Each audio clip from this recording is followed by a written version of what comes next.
సంతోషంగా ఉండాలి, గట్టిగా ఉండాలి, ఆయన్ని మహింపరుస్తూ ఉండాలి ప్రియులారా.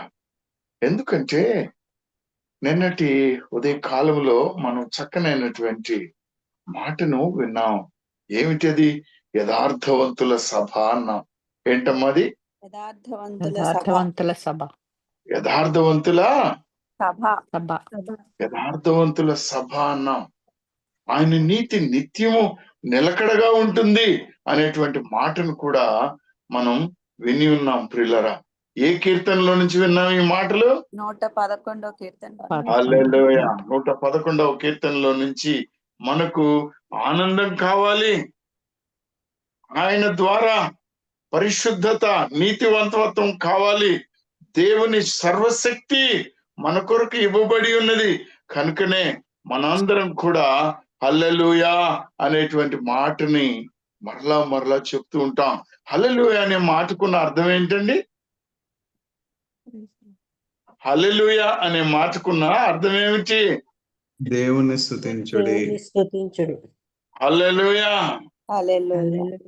God be praise. దేవునికే మహిమ కలుగును గాక. Praise the Lord. హిబ్రూ పదములో ఈ మాటను చెప్తారు. ఎందుకంటే ఆయన మనకు ఈ ధన్యతను దయచేశాడనేది ఒక సత్యాన్ని మనం ఎరగాలి ప్రియులారా. ఆయన చేసిన కార్యాలు అమోఘమైనటువంటివి. నీ జీవితంలో ఈ కార్యం ఆయన చేయలేదా? నీకు చేశాడా? నా జీవితంలో అయితే ప్రతిరోజు మార్పేనండి, ప్రతిరోజు పశ్చాత్తాపమేనండి, ప్రతిరోజు భయము వణుకేనండి ప్రియులారా. నిజంగానే ఆయన చేసిన అద్భుత కార్యములు నేటికి కూడా జరుగుతూనే ఉన్నాయన్నది మనం ఎరగాలి. ఆయన చేసిన ఈ గొప్ప కార్యములు నీ జీవితంలో, నా జీవితంలో ఎలా మనకు జరుగుతున్నాయి అని అంటే ఆయన కృప వల్లనే మనకు కలుగుతున్నాయని మనం ఎరగాలి. ఆయన కృప మన అర్హత కాదు, కేవలం ఆయన యొక్క కృప వలనే మన పాపపు జీవితం నుండి పరిశుద్ధ జీవితానికి తీసుకొని వచ్చాడు. అదే బాప్తిస్మము ద్వారా మనము పొందుకుంటున్నటువంటి సున్నతి. హల్లెలూయా. ఈ సున్నతి ద్వారా మనకు ఆనందము, ఈ సున్నతి ద్వారా దేవుని యొక్క సర్వశక్తికి మనం వారసత్వము. దేవుని జ్ఞానం ఎలా సంపాదించుకోవాలని చెప్పాడు? ఎవరికైనా గుర్తుందా ప్రియులారా? దేవుని శక్తి ఏం చేయడం వల్ల మనం పొందుకోగలుగుతాం?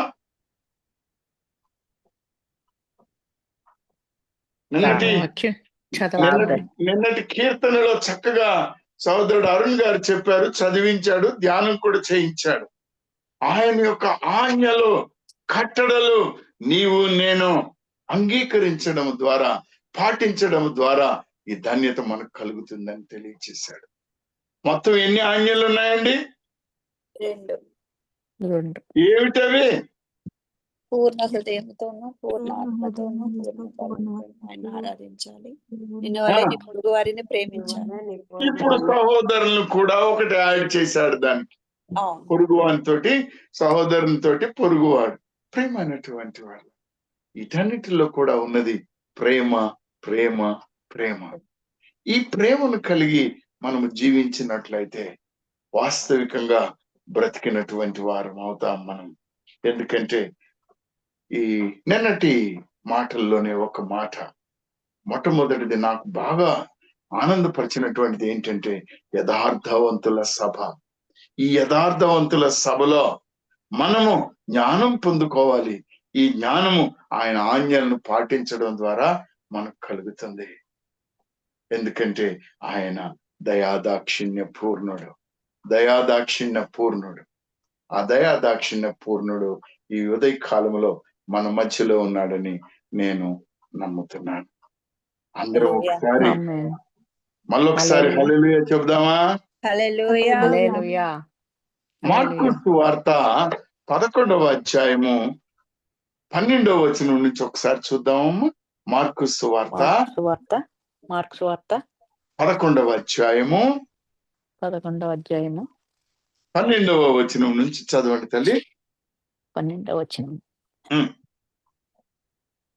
మరునాడు వారు బేతనియ నుండి వెళ్ళుచుండగా మరునాడు వారు బేతనియ నుండి వెళ్ళుచుండగా ఆయన ఆకలిగొని ఆయన ఆకలిగొని ఆకులు గల ఒక అంజూరపు చెట్టును దూరము నుండి చూచి దాని మీద ఏమైనాను దొరుకునేమో అని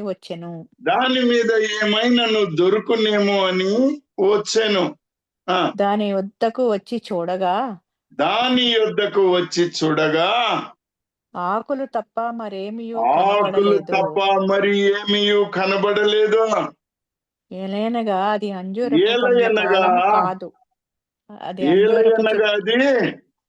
అంజూరపు పండ్ల కాలము కాదు. అందుకాయన ఇక మీదట ఎన్నటికి నీ పండ్లు ఎవరును తినకుందురుగాక అని చెప్పెను. ఇది ఆయన శిష్యులు వినిరి. ప్రియమైనటువంటి వారలారా, మరి ఒక వాక్యం కూడా చదవమని మనవి చేస్తున్నాను. మత్తయి సువార్త 21వ అధ్యాయము 18 నుంచి చూడండి అమ్మా. 21వ అధ్యాయము 18 నుంచి. ఉదయమందు పట్టణమునకు మరలా వెళ్ళుచుండగా ఆయన ఆకలిగొనెను. అప్పుడు త్రోవ ప్రక్కన ఉన్న ఒక అంజూరపు చెట్టును చూచి దాని యొద్దకు రాగా దాని యందు ఆకులు తప్ప మరేమీ కనపడలేదు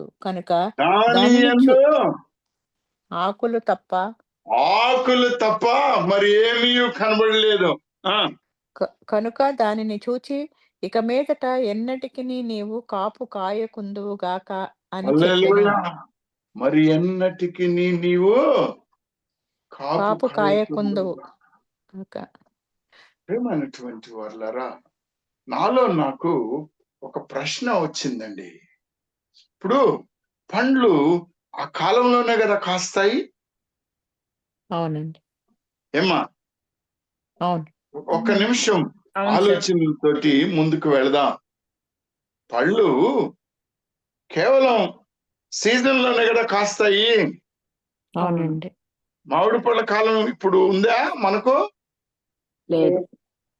మరి ఇప్పుడు మామిడి చెట్టు దగ్గరికి వెళ్తే మనకు కాయలు కనబడతాయా?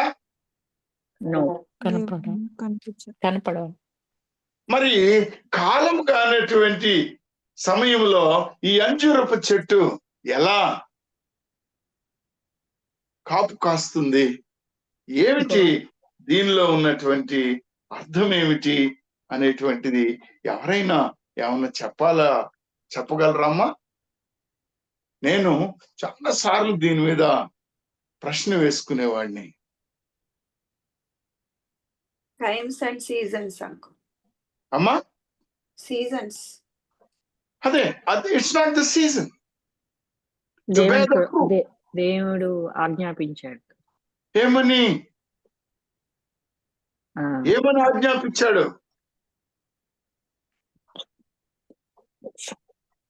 అమ్మా, ఇంకా నేను అడుగుతున్నది ఏంటంటే, అసలు సీజన్ కానప్పుడు, కాలం కానప్పుడు ఈ అంజూరపు చెట్లో ఫలం ఎలా ఉంటుంది? ఫలాలు ఎలా ఉంటాయి? ఆయన ఆకలి కొన్నాడు, చెట్టు దగ్గరకు వచ్చాడు, శిష్యులు ఉన్నారు, ఏమైనా దొరుకుతుందేమో అనుకున్నాడు. కానీ అక్కడ ఏమి కనబడలేదు ప్రియులారా. ఆకులు తప్ప మరి ఏమీ కనబడలేదు.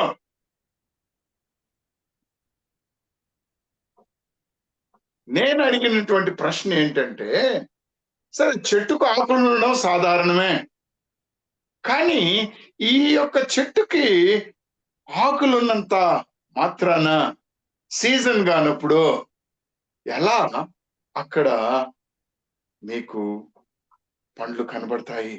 ఫలాలు ఎలా ఉంటాయి? అవునండి. విశ్వాసం లేకపోతే కూడా కనపడదు. అంటే నేను విశ్వాసం మళ్ళీ వద్దాం. నేను అడుగుతున్న మాట ఏంటంటే, అసలు ఈ యొక్క పారబుల్ లేకపోతే ఈ యొక్క ఉపమానం దేవుడు చెప్పాడు కదా, దీని యొక్క మర్మం ఏంటి, అర్థం ఏంటి అనేటువంటిది మీరు ఎప్పుడైనా ఆలోచించారా? నాకులాగా లేకపోతే నేను ఒక్కడినేనా అనేది నాకున్న ప్రశ్న తల్లి. మొదట ఏ సీజన్ లో అయినా దేవుడు when he says అమ్మా, the what's that? Somebody says something in any season. in any sense దేవుడు నువ్వు దాన్ని ఫ్రూట్ఫుల్ ఇవ్వాలి అని ఆయన అనుకుంటే అది ఎప్పుడైనా జరుగుతుంది. Okay, so seasons are created by him. Whenever he wants, the tree shall bear the fruit. అంతేనా మీరు అనేది తల్లి? అవును సార్. దేవునికే మహిమ కలుగును గాక, దేవునికే మహిమ కలుగును గాక. ప్రేమైనటువంటి వాళ్ళరా, ఈ అంజూరపు చెట్టు మనం గనుక ఆత్మీయంగా ఆలోచించినట్లయితే ఈ అంజూరపు చెట్టు యొక్క ఉపమానము వేషధారణకి గుర్తు. దేనికమ్మా గుర్తు? వేషధారణకి. వేషధారణకి గుర్తు. ఏమిటి వేషధారణ? దాని వేషధారణ ఏంటంటే చెట్టు రోడ్డు పక్కన ఉంది. వచ్చే పోయే వాళ్ళకి ఎలా కనబడుతుందంటే ఆకులు గుబురుగా ఉన్నాయి, పచ్చగా ఉన్నాయి, కాబట్టి ఇక్కడ ఫలాలు ఉంటాయి అని ఎవరైనా గాని ఆ చెట్టు వైపు వెళ్తారు, కానీ అక్కడికి పోయి చూసినప్పుడు దానిలో కేవలం ఎక్కువ ఆకులు ఉన్నాయి కానీ ఒక్క ఫలం కూడా లేదు. ఈ వేషధారణ. ఒకవేళ మీరు గనుక ఈ అధ్యాయం మొత్తం చదివితే ఈ వేషధారణ గురించినటువంటి మాటలు మనకు కనబడతాయి. నిన్నటి కాలంలో కూడా, నిన్నటి దినంలో కూడా నిజమైన క్రైస్తవులు ఎవరో అసలు ఉన్నారా? దేవుని ఎరిగి ఉన్నారా? వాళ్ళు దేవుని వాక్యానుసారంగా ఉన్నారా, జీవిస్తున్నారా లేదా అనే ఒక ప్రశ్న కూడా సహోదరుడు మనతో మాట్లాడి ఉన్నాడు. ఈ రోజు కూడా సున్నతి గురించి మాట్లాడుతూ, అయ్యా మీరు ఈ ధన్యతను కలిగి ఉన్నారా లేదా అనేటువంటి మాటలు మాట్లాడుకున్నాం. హిపోక్రసీ లేకపోతే వేషధారణ, విశ్వాసులలో వేషధారణ. ఈ అంజూరపు చెట్టు ఆకులు కలిగి ఉన్నది. నేను కూడా పొడుగైన అంగీ వేసుకొని మాట్లాడుతుండొచ్చు, కానీ నా జీవితంలో వాస్తవికత దేవునికి తెలుసు, మనుషులకు తెలియకపోవచ్చు, నేను దాచిపెట్టవచ్చు. కానీ దేవునికి మరుగైంది ఏమన్నా ఉందండి? లేదు. దేవునికి మరుగైంది ఏమన్నా ఉందా? లేదండి. అంటే మనము పైకి భక్తిగా కనబడతాం, గట్టిగా ప్రార్థనలు చేస్తాం, పెద్ద పరిశుద్ధ గ్రంథాన్ని చేతిలో పట్టుకొని ముందుకు వెళ్తుంటాం, కానీ మన ఆలోచన విధానం, మన మాటలు, మన క్రియలు ఏ విధంగా ఉన్నాయి అనేటువంటి మాటను నేను జ్ఞాపకం చేయదలుచుకున్నాను. అందుకే ఆయన మత్తయి సువార్త 23వ అధ్యాయం 13వ వచనంలో విశ్వాసుల గురించి ఏమంటున్నాడో చూడండి ఒకసారి. లేకపోతే ఏమంటారు, మతపరమైనటువంటి నాయకులు పెద్దల గురించి ఏమంటున్నాడో చూడండి. మత్తయి సువార్త 23వ అధ్యాయం 13వ వచనం. నుంచి అయ్యో వేషధారులైన శాస్త్రులారా, ఒక మాట, ఎవరంటే వీళ్ళు? వేషధారులైన శాస్త్రులారా, వేషధారులైన శాస్త్రులారా, పరిసయ్యులారా, మీరు మనుషుల ఎదుట పరలోక రాజ్యమును మూయుదురు. పరలోక రాజ్యం తెరవబడాలనా మూయబడాలనా? అంటే వేషధారులు ఈ వేషధారులు పరలోక రాజ్య ద్వారము చూపించి నడిపించడానికి బదులుగా మూయుదురు. మీరందులో ప్రవేశింపరు. ఇక్కడ అయిపోయింది. వీరు శాస్త్రులు, వీళ్ళు శాస్త్రులు, వీరు పరిచయులు, వీరు ఎలాగైనా కానీ ఆ పరలోక రాజ్యంలోనికి ప్రవేశం చేయలేరు, కానీ వేరే వాళ్ళని కూడా రానియరు.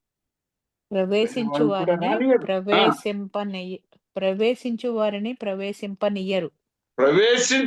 కూడా ప్రవేశింపనీయరు.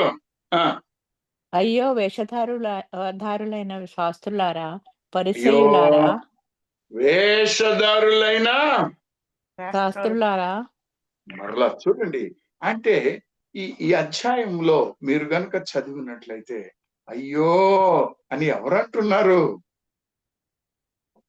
యేసుక్రీస్తు ప్రభువే స్వయంగా అంటూ ఉన్నాడు ప్రియులారా, అయ్యో అని అంటూ ఉన్నాడు.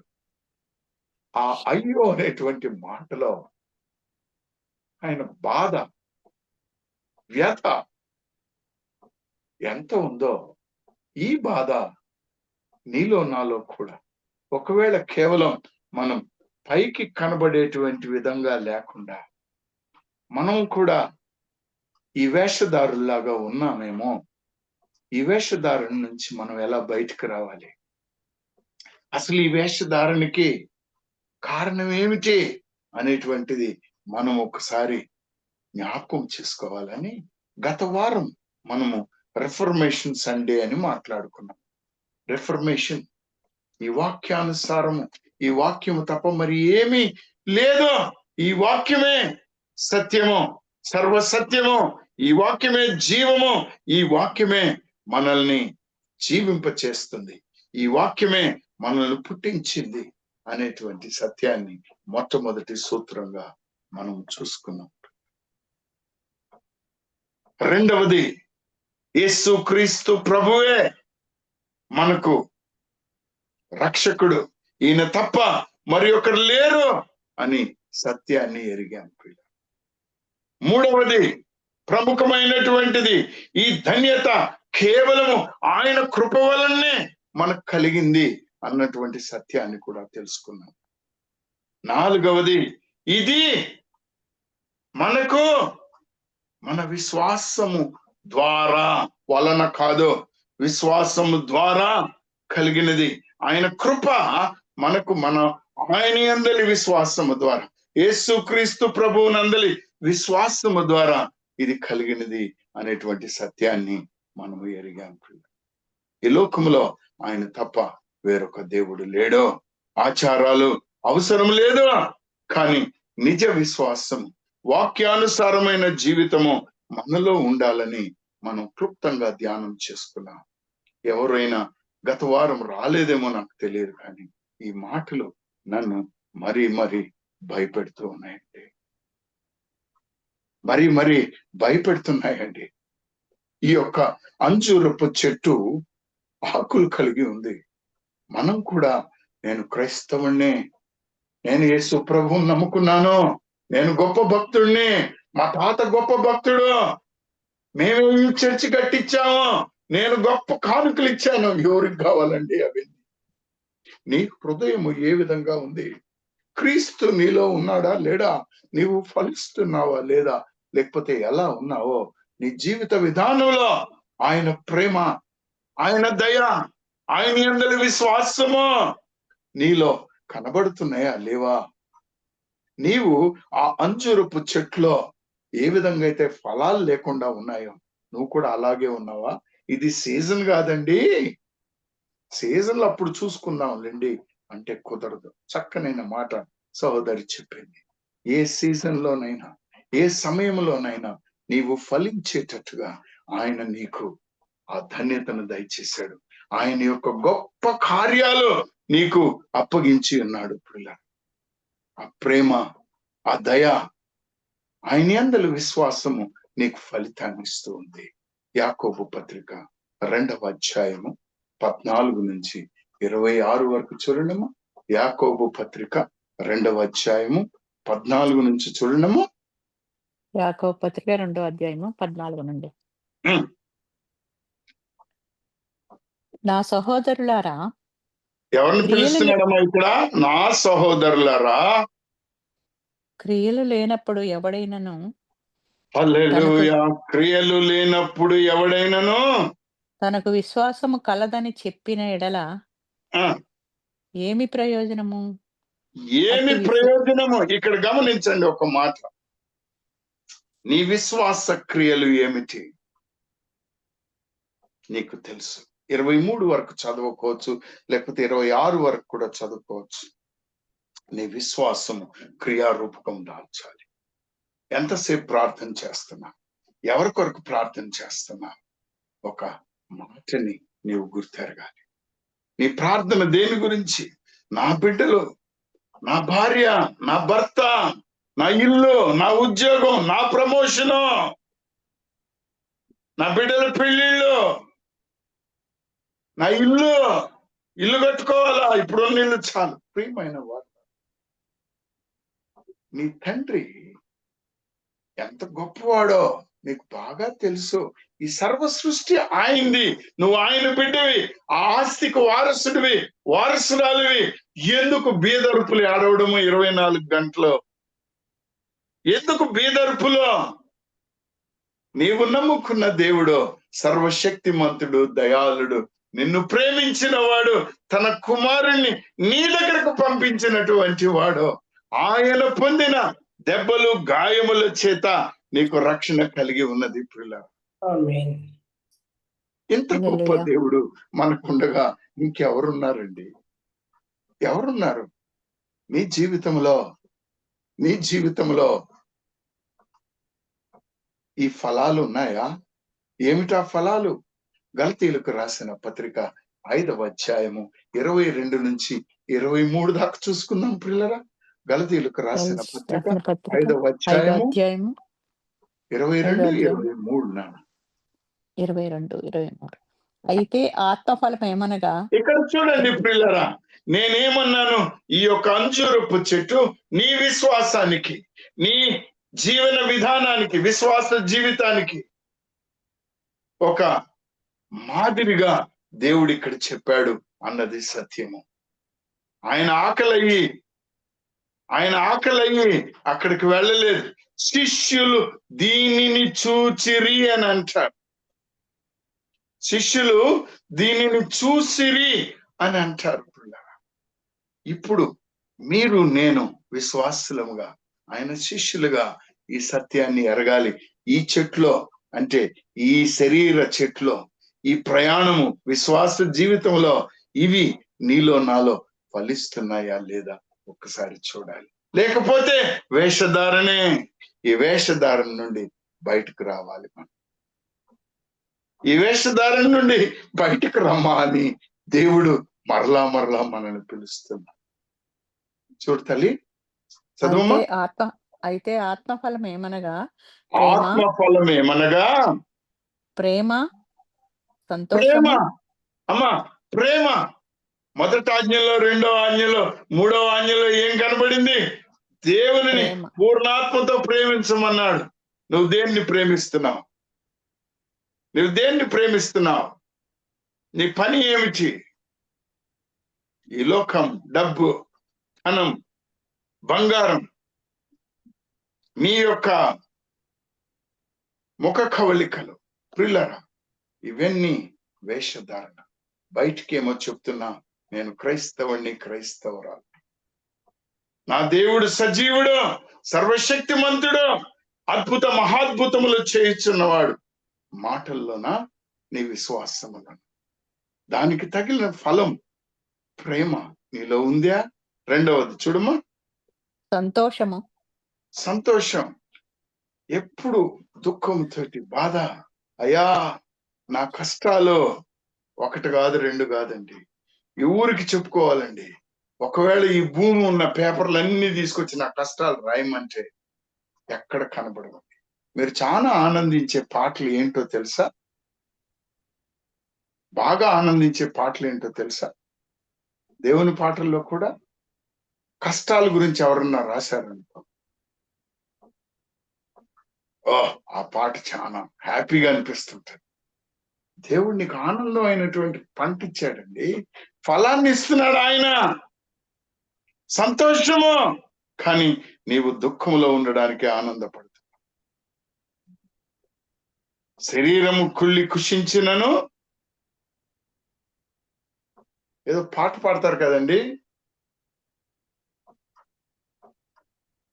పరమ జీవము నాకు నివా, తిరిగి లేచెను నాతో నుండా. ప్రేమైనటువంటి వాళ్ళరా, ఆయన నీకు ప్రేమనిచ్చాడు.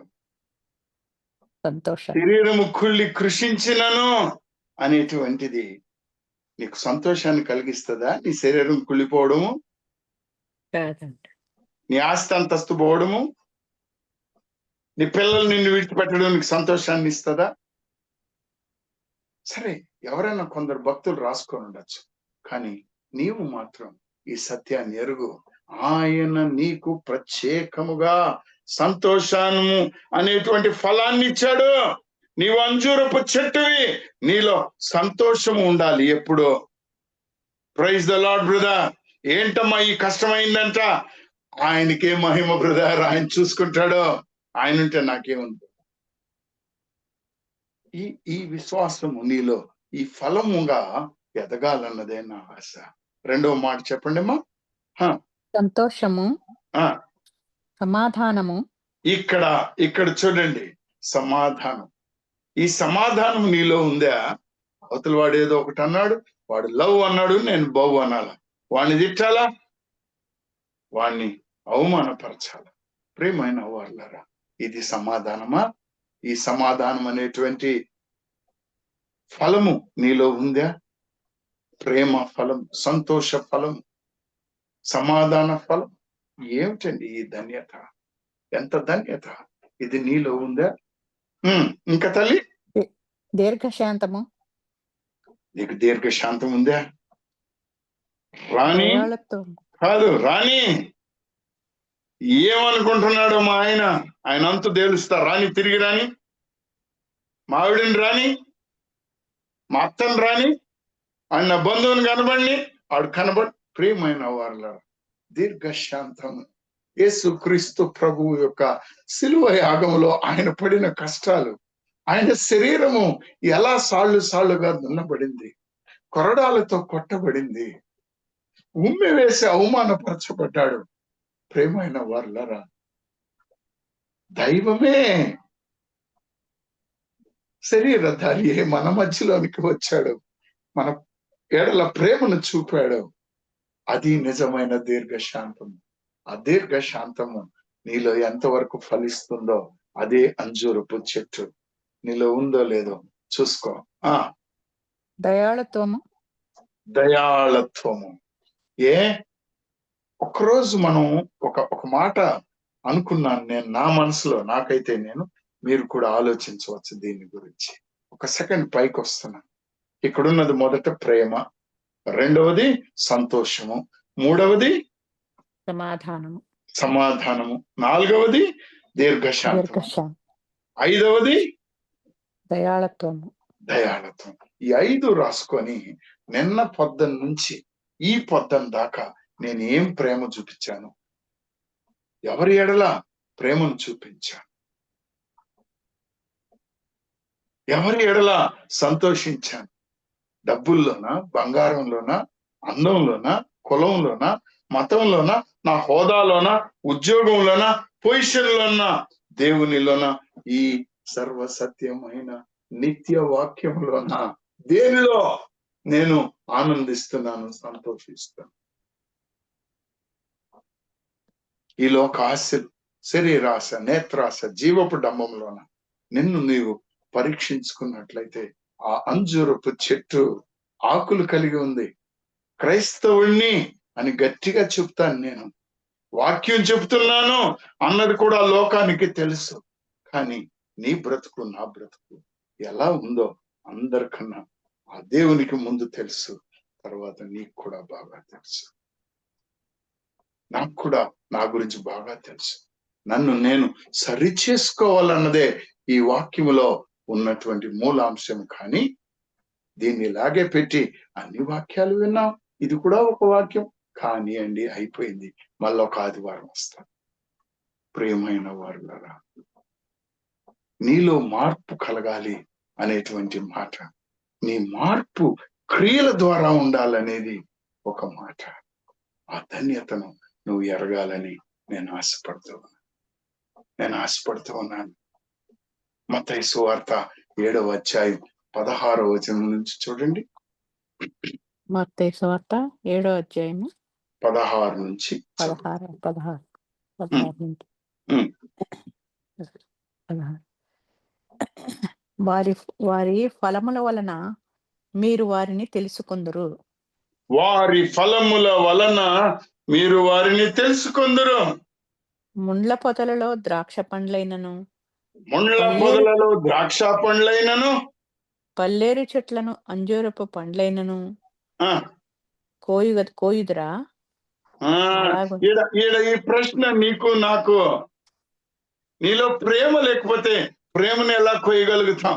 నీలో సంతోషం లేకపోతే సంతోషం ఎలా కొయ్యగలుగుతాం? ప్రేమైనటువంటి వాళ్ళ నిన్ను నీవు తెలుసుకో. నీలో కోపము పగ ఉన్నాయి అనుకో, ఏం కోస్తావు నువ్వు? ఏమ్మా, నీలో బాగా పగ ఉంది, కోపం ఉంది, ఏం కోస్తావు నువ్వు? పనికిరాని ప్రియమైన ఫలాలు. వాళ్ళారా, ప్రియమైన వాళ్ళారా, ఒక మాటని నేను బైబిల్ గ్రంథం నుండి ఒక సెకండ్ ప్రక్కకు వచ్చి ఒక మాట చెప్పాలని చెప్తూ ఉన్నాను. There is a word called జెహస్లోస్ విండో. జెహస్లోస్ విండో మేనేజ్మెంట్ లో, లీడర్షిప్ లో ఈ మాటల్ని ఎప్పుడూ మాట్లాడుతుంటారు. జెహస్లోస్ విండో అని ఒక కిటికీ ఉంటుందండి. ఈ కిటికీకి ఎన్ని రెక్కలు ఉంటాయి? ఈ కిటికీకి ఎన్ని రెక్కలు ఉంటాయమ్మా? 2 లేకపోతే 4. అవునా కాదా? 3 ఉండవు ఎప్పుడు కూడా. 4 ఉంటే 2 లేకపోతే 4 తల్లి. అడ్డ చెక్క ఒకటి, పైన 2 కిటికీ, 2 రెక్కలు, కింద 2 రెక్కలు, లేకపోతే మొత్తం పొడుగు నుంచి ఇలా తెర. అవునా కాదా? అవునండి. ఎవరు మాట్లాడట్లేరు. అవునండి. అవును. అయితే ప్రియులారా, ఈ జెహోస్లో అనేటువంటి ఒక సైంటిస్టు, విండో అనే ఇంకొక సైంటిస్టు, వీళ్ళు ఏం చెప్తారంటే మనిషి యొక్క జీవితం కూడా ఈ 4 రెక్కలు, పైన రెక్కలు 2 తెరిచి ఉంటాయి, కనబడుతూ ఉంటాం, కానీ కింద రెక్కలు మూసి ఉంటారు. దాని వెనక ఏముంటాయో బయట వాళ్ళకి కనబడతాయా? కనపడవు. ఏమ్మా, కనబడతాయా? కనపడవు. అలాగే క్రైస్తవ జీవితంలో కూడా పై రెక్కలు, చక్కనైన పాటలు పాడుతున్నాం, చక్కగా బైబిల్ చదువుతున్నాం, క్రిస్మస్ వస్తుంది, పెద్ద స్టార్ కడుతున్నాం, కానుకేసాం, వచ్చాం, కానీ నువ్వు వేసిన కానుకేమిటో నీకు తెలుసు. నీ ప్రార్థన జీవితం ఏంటో నీకు తెలుసు. నీ బిడ్డల బ్రతికేంటో నీకు తెలుసు. నీ మాటలు ఎలా ఉన్నాయో నీకు తెలుసు. నీ ఆలోచన ఏముందో నీకు తెలుసు. నీ కోరికలు ఏమున్నాయో నీకు తెలుసు. అవే మూతబడి ఉన్న కిటికీలు. బయటకు కనబడవు, ఎవరికి కనబడవు, కానీ పైకి మాత్రం నేను చక్కగా కనబడతాను. అదే వేషధారణ. నువ్వు ఏది కాదో అది లోకానికి చెప్పుకుంటున్నావు. అయ్యా, నేను గొప్ప భక్తుడిని, నేను చాలా గొప్ప భక్తుడిని. దేవునికి స్తోత్రం. నీ జీవితము భక్తి జీవితమా? నీవు ఫలిస్తున్నావా లేకపోతే ఎలా ఉన్నావో నీకు తెలుసు. గుర్తెరుగు, నిన్ను నువ్వు తెలుసుకో అన్నదే దేవుని యొక్క మాట. ప్రియులారా, ఈ మాట నుండి నేను ఒకరిద్దరిని గురించి మీకు జ్ఞాపకం చేయాలని ఆశపడుతున్నాను. ఎందుకంటే అసలు ఈ వేషధారణ తనం మనలో ఎందుకు వస్తుంది, ఈ వేషధారణ మనకి ఎందుకు వస్తుంది అనేటువంటిది మనం తెలుసుకోవాలి అని అంటే మనలో మనకు మార్పు రావాలి. బయట ఏ విధంగా కనబడుతున్నావో నువ్వు అంతర్భాగంలో కూడా, నీ జీవిత విధానంలో కూడా అదే కనబడాలి. అంటే 4 రెక్కల్ని తెరువు కిటికీని. నీ జీవితాన్ని బయట ఎలా ఉన్నావో లోపల కూడా నువ్వు అలాగే ఉండాలి, బయట కూడా అలాగే ఉండాలి. అనేక మంది చెప్తూ ఉంటారు, వంకాయ తినద్దమ్మా, అది ఇది అది. ఇంటికి వచ్చిన తర్వాత, ఏమ్మా వంకాయ వండలేదంటే, నువ్వే కదయ్యా ప్రవచనంలో చెప్పావు తినద్దని, మళ్ళేంటి వండమంటున్నావు అంటే, అది వాళ్ళకి, అది నాకు కాదు పిల్ల. వాళ్ళకేదో అదే నీకు, నీకేదో అదే వాళ్ళకి. నీకు వాళ్ళకి ఈ బైబిలే ప్రామాణికము, ఈ బైబిల్ గ్రంథమే ప్రామాణికము అన్న సత్యాన్ని మనం ఎరగాలి. అయితే ఒక మాట మత్తయి సువార్త 23:5 ఒక మాటను చూద్దాం పిల్లరా. ఎందుకు మనలో ఈ వేషధారణ ప్రారంభం అవుతుందో చూద్దాం. మత్తయి సువార్త 23:5 అవును తండ్రి. మనుషులకు కనపడు నిమిత్తము తమ మనుష్యులకు కనబడు నిమిత్తము తమ పనులన్నీయు చేయుదురు.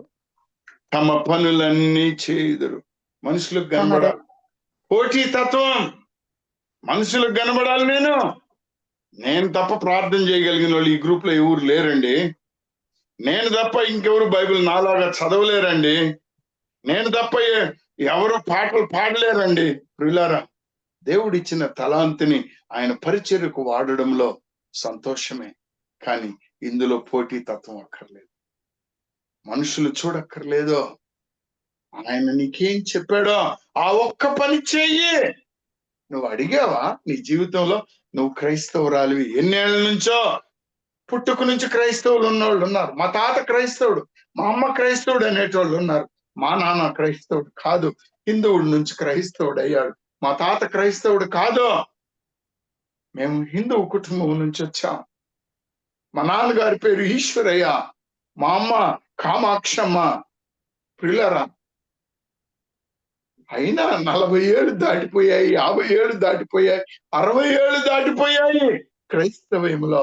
కానీ ఆ క్రీస్తు చిత్తం ఏమిటో తెలుసుకున్నామా లేదా అన్నది ప్రాముఖ్యము. అది తెలుసుకోకుండా ప్రవర్తిస్తుంటే అదే వేషధారణ. ఎన్ని రోజులు నువ్వు వాక్యం విన్నా, నేను వాక్యం విన్నా, ప్రిల్లరా, ఇంకొక మాట అంటాడు, సమాధులకు కొట్టిన సున్నము. సమాధులకు కొట్టిన సున్నంగా నీవు నేను ఉండడానికి లేదు. ఆయన సజీవుడు. ఆయన ఎదుట ఏది దాచబడి ఉండలేదు ప్రియులరా, ఏది దాచబడి ఉండలేదు. చదవమ్మా 23:5.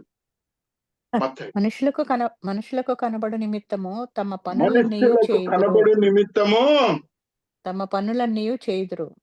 తమ పనులన్నీ చేయుదురు. తమ రక్షరేఖలు వెడల్పుగాను, తమ రక్షరేఖలు వెడల్పుగాను, తమ చెంగులు పెద్దవిగాను చేయుదురు. తమ చెంగులు పెద్దవిగాను చేయుదురు. విందులలో అగ్రస్థానం. ఎందుకు? నా ఎంత భక్తుడు లేడా, నేను వస్తే అందరూ నా మాట వినాలి. ప్రియమైన వర్లరా, సమయాతీతం అవుతుంది గనుక నీవు అనుకుంటుండొచ్చు, అయ్యా నేను చేసేది ఎవరికి కనబడదండి, నేను ఏం చేసినా నడుస్తుందండి అని అనుకోవచ్చు. ఎవరు చూడట్లేరు అనుకోవచ్చు. దేవునికి తెలియదు ఏమైనా ఉంటుందండి? ఉండదండి. ఏమా దేవునికి మరుగైంది ఏమైనా ఉంటుందా? ఏది ఉండదు. మరి దేవునికి తెలిసి కూడా నువ్వు అలాగే ఉంటే మరి నీకు ఆనినయకి సపేరాకి, లేకపోతే నీకు ఆయన అప్పగించినటువంటి ఆ శిష్యుడికి తేడా ఏమిటమ్మా? లేకపోతే ఆయన చెప్పిన శాస్త్రులకి, పరిచయులకి, సద్దుకైలకి తేడా ఏంటమ్మా? ప్రియమైన వర్లరా, సామెతల గ్రంథము 15వ అధ్యాయం 3వ వచనం చూడండి. సామెతల గ్రంథము 15వ అధ్యాయము 3వ వచనము. యెహోవా కన్నులు ప్రతి స్థలము మీద ఉండును. యెహోవా కన్నులు ప్రతి స్థలము మీద ఉండును. చెడ్డవారిని మంచివారిని అవి చూచుచుండును. హల్లెలూయా. ఆయన కన్నులు చెడ్డవారిని మంచివారిని చూస్తున్నాయి ప్రియులరా. కీర్తన 33:13-14 చూడండి. కీర్తన 33:13-14.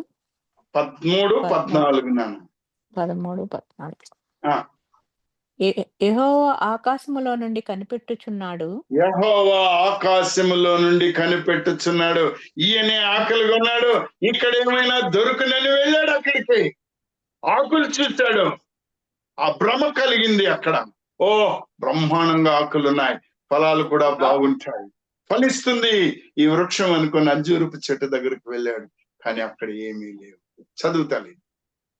యెహోవా ఆకాశములో నుండి కనిపెట్టుచున్నాడు, ఆయన నరులందరినీ దృష్టించుచున్నాడు. తానున్న నివాస స్థలములో నుండి భూలోక నివాసులందరి వైపు ఆయన చూచుచున్నాడు. హల్లెలూయా. భూలోక నివాసుల వైపు, అందరి వైపు చూస్తున్నాడు. ఆయనకు మరుగైంది ఇంకేమన్నా ఉందంటారా? లేదండి. హెబ్రీయులకు రాసిన పత్రిక 4వ అధ్యాయం 13వ వచనం చూడండమ్మా. ఏప్రిల్కి రాసిన పత్రిక 4వ అధ్యాయము 13వ వచనం తల్లి. 13వ వచనం. ఆ, ఆ. మరియు ఆయన దృష్టికి కనపడని సృష్టము ఏదియూ లేదు. హల్లెలూయా. ఆయనకు కనబడని దృష్టము మరి ఏదీ లేదు, అన్ని ఆయనకు తెలుసు. మనమెవనికి లెక్క అప్పజెప్పవలసి ఉన్నదో ఆ మనము దేవుని ఎవరికి కన్నులకు లెక్క చెప్పవలసి ఉన్నదో ఆ దేవుని కన్నులకు సమస్తమును మరుగులేక తేటగా ఉన్నది. ఆయన కన్నులకు సమస్తము మరుగులేక తేటగా ఉన్నది. ఈ పదాలను గమనించండి పిల్లలు. మీరు అనుకోవచ్చు, ఏంటి ఈరోజు వసంత్ కుమార్ బ్రదర్ నన్ను గురించే చెబుతున్నాడు, ఏంటి నేనేం చేయాలా అని నువ్వు అనుకోవచ్చు. కానీ నన్ను నేను ప్రశ్నించుకున్నాను. నన్ను నేను పశ్చాత్తాపముతో ఆయన ముందు మోకరించాను. అయ్యా అయ్యా, ఈ విశ్వాస జీవితంలో వేషధారిగా బ్రతుకుతున్నానయ్యా. అయ్యా, వాక్యానుసారం బ్రతకడం లేదయ్యా, క్షమించు ప్రభువా, మార్చు నైనా, అయ్యా మార్చు ప్రభువా అనేటువంటి మాటలతోటి ముందుకు వెళుతూ ఉన్నా. ప్రేమైన వర్లరా, మీరు నన్ను ప్రేమించి, మీరు నన్ను గౌరవించి, లేకపోతే నేనేదో వాక్యం చెప్తున్నానని చెప్పి నా గురించి, నా కుటుంబం గురించే కాకుండా ఇక్కడ వాక్యం చెప్పే ప్రతి వారి గురించి కూడా ప్రార్థన చేస్తున్నా. సంతోషం, దేవునికి మహిమ కలుగును గాక. కానీ ప్రియులరా, నా కుటుంబమే కాదు, నీ కుటుంబం, నీ జీవితం, నీ బిడ్డల జీవితం, ప్రతి జీవితము ఆయనకి ఫలవంతమైన జీవితంగా ఉండాలి, గొప్ప జీవితంగా ఉండాలి. నిన్ను నువ్వు గమనించుకో ప్రియులారా, అది చాలా ప్రముఖమైనటువంటిది. బయటకు కనబడడానికి నువ్వు చేస్తే ఉపయోగం లేదు, బయటకు కనబడడానికి చేస్తే ఉపయోగం లేదు. తెలుసుకోండి. అననీయ సఫేరాన్ గురించి అపోస్తలుల కార్యం 5వ అధ్యాయం 1 నుంచి 11 దాకా చూస్తే కొంత దాచిపెట్టుకుందాం అనుకున్నారు, కానీ దేవునికి తెలియదా? పరిశుద్ధాత్మ దేవుడు బయలుపరిచాడు. చివరికి ఏమయ్యారు వాళ్ళు? వాళ్ళు చనిపోయారు, జీవితాన్ని కోల్పోయారు, తమ విశ్వాస జీవితాన్ని విడిచిపెట్టేశారు. నేను డబ్బుల గురించి మాట్లాడట్లేను, ఆస్తుల గురించి మాట్లాడట్లేను. నీ నీతి మంతత్వము, నీ జీవన విధానము ఎలా ఉంది? నీ ఫలాలు ఏమై ఉన్నాయి? ప్రేమ ఉందా? సంతోషం ఉందా? సమాధానం ఉందా? దీర్ఘశాంతం ఉందా? ఏమున్నాయో లేవో నిన్ను నీవు ఆలోచించుకోమని చెప్తున్నాను. ఒకవేళ అవి లేకపోతే నువ్వు వేషధారంలో బ్రతుకుతున్నావు, క్రైస్తవ్యము నీలో కొరవడుతూ ఉంది అనేటువంటి మాటను నేను హెచ్చరికగా మీతోటి చెబుతున్నాను. మత్తయి సువార్త 15వ అధ్యాయం 7 నుంచి 9 దాకా చూడండి. మత్తయి సువార్త 15వ అధ్యాయము 7 నుంచి 9 వరకు. వేషధారులారా, మరలా ఇక్కడ చూడండి, నేరుగా ముఖం మీద అంటున్నాడు. వేషధారులారా, ఎవరి మాటలు చెప్తూ ఉండేది? యేసు క్రీస్తు ప్రభువే స్వయంగా అంటున్నటువంటి మాట, వేషధారులారా. ఈ ప్రజలు తమ పెదవులతో నన్ను గనపరచుదురు గాని, ప్రజలు తమ పెదవులతో నన్ను గనపరచుదురు గాని వారి హృదయము నాకు దూరముగా ఉన్నది. వారి హృదయము నాకు దూరముగా ఉన్నది. వారి హృదయము నాకు దూరముగా ఉన్నది. వారి హృదయము నాకు దూరముగా ఉన్నది. నాకు కనబడుతూ ఉంది, అయ్యో వేషధారులారా అని ఆయన దుఃఖాక్రాంతుడై పరిశుద్ధ మహాసభలో నిన్ను నిలబెట్టిన దేవుడు నీ హృదయాన్ని చూసి బాధపడుతూ పిలుస్తున్నాడు. అమ్మా, నీ హృదయము నా మీద పెట్టు తల్లి, నా మీద పెట్టు అని అడుగుతూ ఉన్నాడు. పిల్ల చదువమ్మా. వారి హృదయములు నాకు దూరంగా ఉన్నది, మనుషులు కల్పించిన పద్ధతులు దైవోపదేశములని బోధించుచు. మనుషులు కల్పించిన పద్ధతిలో దైవావేశములని బోధించుచు వారు ఆ నన్ను వ్యర్థముగా ఆరాధించుచున్నారు. ఏమిటి, ఎలా ఆరాధిస్తున్నారు? వ్యర్థముగా ఆరాధించుచున్నారు అంటే చాలా సార్లు నాకు నేను ఆలోచించుకుంటుంటాను. సహోదరుడు సుందర్రావు గారు, అమ్మా స్తోత్రం స్తోత్రం స్తోత్రం స్తోత్రం అంటే కాదు, నీ హృదయంలో ఆయన ఉన్నాడా లేడో చూడు. నీవు వెలుగులో ఉన్నావా చీకట్లో ఉన్నావా చూసుకో.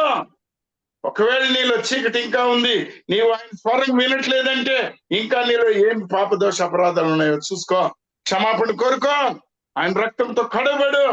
అపవాదిని పారద్రోలు, చీకటిని పారద్రోలు అని చెప్తూ ఉంటాడు. ఇందుకే ఈ వాక్యానుసారంగా ఉన్న మాటని ఆనందిస్తూ ఉంటాడు.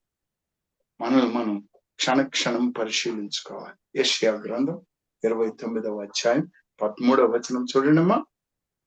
యెషయా గ్రంథము 29వ అధ్యాయం 13వ వచనం. 29వ అధ్యాయము 13వ వచనం. అవును. ప్రభు ఇలాగూ సెలవిచ్చుచున్నాడు, ఈ ప్రజలు నోటి మాటతో నా యొద్దకు వచ్చుచున్నారు, ఈ ప్రజలు నోటి మాటతో నా యొద్దకు వచ్చుచున్నారు, పెదవులతో నన్ను గనపరుచుచున్నారు గాని తమ హృదయమును నాకు దూరముగా చేసుకొని ఉన్నారు. హల్లెలూయా. తమ హృదయమును నాకు దూరముగా చేసుకొని ఉన్నారు. పిల్లరా, ఒక్క మాట నిన్ను నువ్వు పరిశీలించుకో. నీ దూరం, నీ హృదయం, నీ దూరం యేసుక్రీస్తు ప్రభువుకి ఎంత దూరం ఉందో ఆయనకు తెలుసని మీకు తెలిసింది కదా. మరి ఇంకా దూరంగా ఉంటావా, దగ్గరకు వస్తావా? దూరంగా ఉంటావా, దగ్గరకు వస్తావా? దగ్గరగా వస్తాము. నిన్ను నువ్వు పరీక్షించుకో. 2వ కొరింథీయులకు రాసిన పత్రిక 13వ అధ్యాయం 5వ వచనం చూడండి. 2వ కొరింథీ 13:5. 13:5. ఒక్క నిమిషం. మీరు విశ్వాసము గలవారై ఉన్నారో లేదో మిమ్మల్ని మీరే శోధించుకొని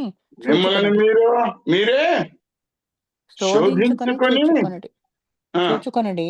మిమ్మల్ని మీరే పరీక్షించుకొనుడి. మీరు భ్రష్టులు కాని ఎడల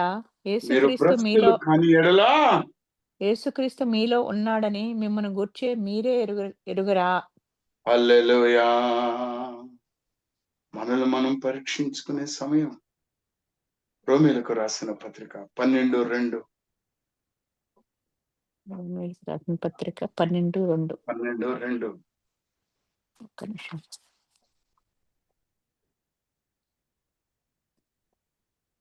సారీ అండి.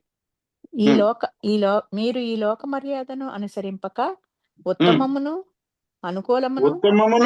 అనుకూలమును సంపూర్ణమునైన దేవుని చిత్తమేదో పరీక్షించి తెలుసుకొనున్నట్లు మీ మనస్సు మారి నూతన మగుట వలన రూపాంతరము పొందుడి. హల్లెలూయా. రూపాంతరం పొందాలి. మొట్టమొదటిది మనల్ని మనం పరిశీలించుకోవాలి. ఈ లోకాచారాలు కాదు, క్రీస్తుతోటి అనుబంధం కలిగి ఉండాలి.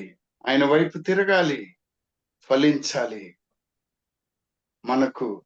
మన జీవితంలో, మన సంఘములో, మన కుటుంబములలో ఆ ఆత్మీయ ఫలాలు ఉండాలి. యాకోబు పత్రిక 5వ అధ్యాయం 16వ వచనం అమ్మ.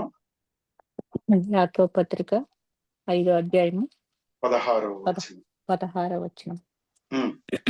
మీ పాపములను ఒకనితో ఒకడు ఒప్పుకొనుడి. మీరు స్వస్థత పొందినట్లు ఒకని కొరకు ఒకడు ప్రార్థన చేయుడి. ప్రార్థన చేయుడి. నీతిమంతుని విజ్ఞాపన మనఃపూర్వకమైనదై బహు బలము గలదై ఉండును. హల్లెలూయా. ప్రియమైన వారలారా, నీ హృదయం ఎక్కడుందో ఆలోచించుకో. సౌలును చూడు, పౌలుగా మారాడు. అపోస్తలుల కార్యం 9వ అధ్యాయంలో 1 నుంచి 22 వరకు చూస్తే సౌలు పౌలుగా ఎలా మార్చబడ్డాడో, ఆయన మార్పు ఆయన జీవితంలో ఎంత ధన్యతను తెచ్చిందో నీకు తెలుసు. యేసుక్రీస్తు ప్రభువుని 3 సార్లు ఎరగను అన్న పేతురు ఎలా మారాడో నీకు తెలుసు. 7 దెయ్యాలు పట్టబడి ఉన్నటువంటి మగ్దలేని మరియా తన జీవితాన్ని ఎలా మార్చుకున్నదో ఆలోచించుకో. సంసోను తన జీవితాన్ని ఎలా మార్చుకున్నాడో, ఎలా విధేయత చూపాడో న్యాయాధిపతులు 16:28 మనము చదువుకుంటాం. కానీ ఒక్క మాటను నిన్ను నేను అడగదలుచుకున్నాను. నువ్వు మారాలనుకుంటున్నావా, లేకపోతే ఇంకా వేషధారంలోనే బ్రతకాలనుకుంటున్నావా? మత్తయి సువార్త 3:8 ఉన్న ఒక్క మాటను చూడండి అమ్మా. మత్తయి సువార్త 3:8. అబ్రహాము మాకు తండ్రి అని మీలో మీరు చెప్పుకొన తలంచవద్దు. దేవుడు ఈ రాళ్ల వలన అబ్రహామునకు పిల్లలను పుట్టింపగలడని మీతో చెప్పుచున్నాను. ఇప్పుడే గొడ్డలి చెట్ల వేరున ఉంచబడి ఉన్నది కనుక మంచి ఫలములు ఫలింపని ప్రతి చెట్టును నరకబడి అగ్నిలో వేయబడును. ప్రియమైనటువంటి చాలు తల్లి, మారు మనసు పొంది మారు మనసు నిమిత్తము నేను నీళ్ళలో మీకు బాప్తిసం ఇచ్చుచున్నాను. సంతోషం. మొదటి పత్రిక యోహాను 1:9 చూడండి. యోహాను మొదటి పత్రిక 1:9. మన పాపములను మనం ఒప్పుకొని ఎడల ఆయన నమ్మదగిన వాడును నీతిమంతుడను కనుక ఆయన మన పాపములను క్షమించి సమస్త దుర్నీతి నుండి మనలను పవిత్రులుగా చేయును. హల్లెలూయా. ప్రియమైన వారలారా, సమయాతీతం అవుతుంది గనుక నేను ఎంతసేపు చెప్పినా ఒకటే మాట, వేషధారణొద్దు, వాస్తవికతలో జీవించండి. వేషాలొద్దు, ఆయనతో జీవించు. నీ హృదయం ఎలా ఉందో నీకు తెలుసు, నీ పనులు ఎలా ఉన్నాయో నీకు తెలుసు, నువ్వేం చేస్తున్నావో నీకు తెలుసు. కానీ నీకు తెలియంది ఒకటే, నువ్వు మారకపోతే నరకాగ్నిలో పడిపోతావు. నీ విశ్వాసం వ్యర్థమైపోతుంది. అందరూ నిన్ను నన్ను చూసి అదిగో ఆ ఫలాలు లేనటువంటి అంజూరపు చెట్టు దగ్గరికి వెళ్ళి మరి ఎన్నటికీ ఫలించిన నీ పళ్ళు ఎవరో తినరు. పిల్లారా, ఒక్కసారి నన్ను నువ్వు ఆలోచించుకో. పశ్చాత్తాపడు. నీలో పశ్చాత్తాపం కలగాలి. ఆ పశ్చాత్తాపం నీలో ఉన్నట్లయితే నువ్వెంతగానో ఆశీర్వదించబడతావు.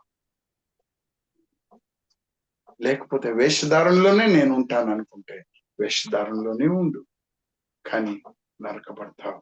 అయిపోయింది. నువ్వు అనొచ్చు, అయ్యా అంజూరపు చెట్టుకు నాకు సంబంధం ఏమి? యోహాను సువార్త 15:1 1-8 చూస్తే, ద్రాక్షవల్లిని నేను, తీగలు మీరు. ఎవరైనా ఫలించాలంటే నాలో ఉంటేనే ఫలిస్తారు చెప్పాడు. ప్రియులారా, వాక్యము క్లుప్తంగా, సుస్పష్టంగా, నేరుగా నీతో మాట్లాడిందని నేను నమ్ముతున్నా. Holy Spirit God, I glorify. Almighty and wonderful God, మార్పుని దయచేయి నాయనా. ఈ వేషధారణ నా నుంచి తొలగించు ప్రభువా. నీ వాక్యానుసారమైన జీవితాన్ని నాకు, మా సంఘానికి, మా బిడ్డలకి, ఈ వాక్యం వినుచున్న వారికి నాయనా వేషధారణని విడిచిపెట్టగలిగిన ధన్యతను దయచేయి.